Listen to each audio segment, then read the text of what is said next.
Assalamualaikum warahmatullahi wabarakatuh. Perkenalkan, nama saya Varian Putra Ramadi dengan NPM 220820101889. Pada kesempatan kali ini, saya akan mempresentasikan hasil tugas saya dengan judul Audit Sistem Informasi, yaitu dengan studi kasus pada sebuah perusahaan jasa keuangan.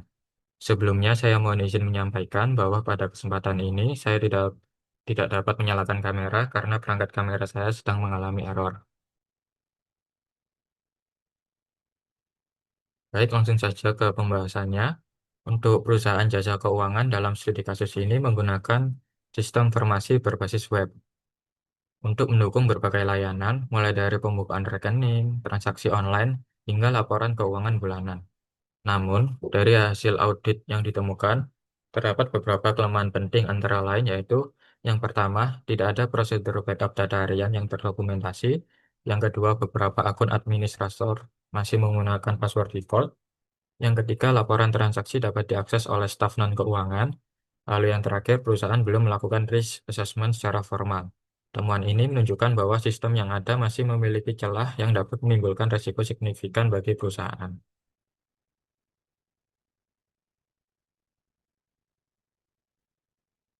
Dalam studi kasus ini, perusahaan menghadapi beberapa risiko penting. Pertama, tidak adanya prosedur backup data harian yang terdokumentasi berisiko besar pada kehilangan data penting.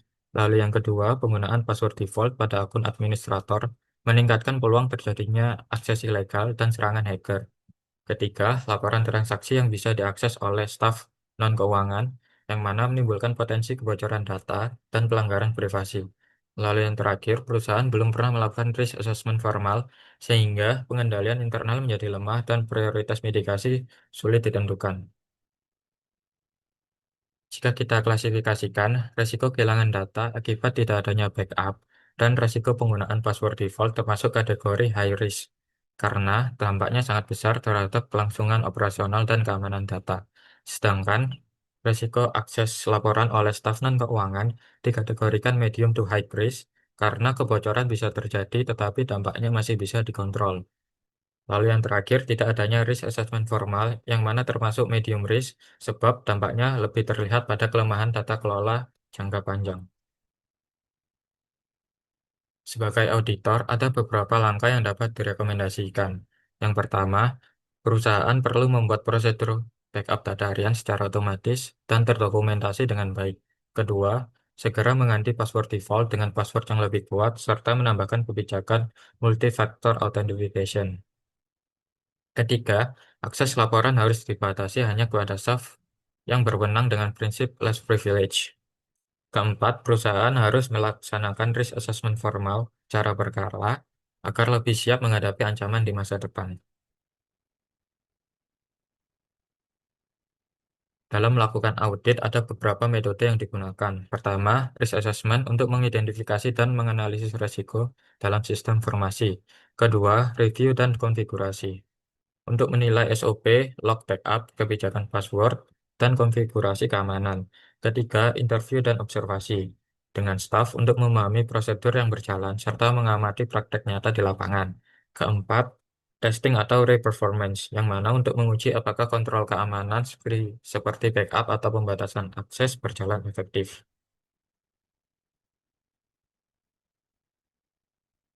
Jika dikaitkan dengan framework COVID-5, temuan kasus ini mencakup beberapa domain, yaitu yang pertama APO 12 terkait manajemen risk, lalu APO 13 terkait manage security, yaitu penggunaan password default yang membahayakan keamanan, lalu yang ketiga DSS 01 terkait manage operation berhubungan dengan belum adanya prosedur backup yang terdokumentasi, lalu yang keempat DSS 04 terkait manage continuity, yang mana menekankan pentingnya backup untuk menjamin keberlangsungan layanan. Lalu yang kelima ada DSS 05 terkait manage security service, yaitu berkaitan dengan pengaturan akses yang belum sesuai prinsip keamanan.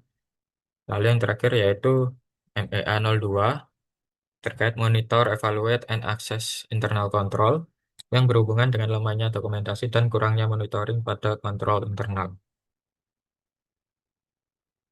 Lalu untuk referensi jurnalnya sendiri, ada Information Security Management and ISACE COVID-5 Approach, International Journal of Computer Application. Lalu yang kedua yaitu The Role of Internal Auditor in Enterprise Risk Management and Empirical Study on Canadian Business, International Journal of Accountant Information System.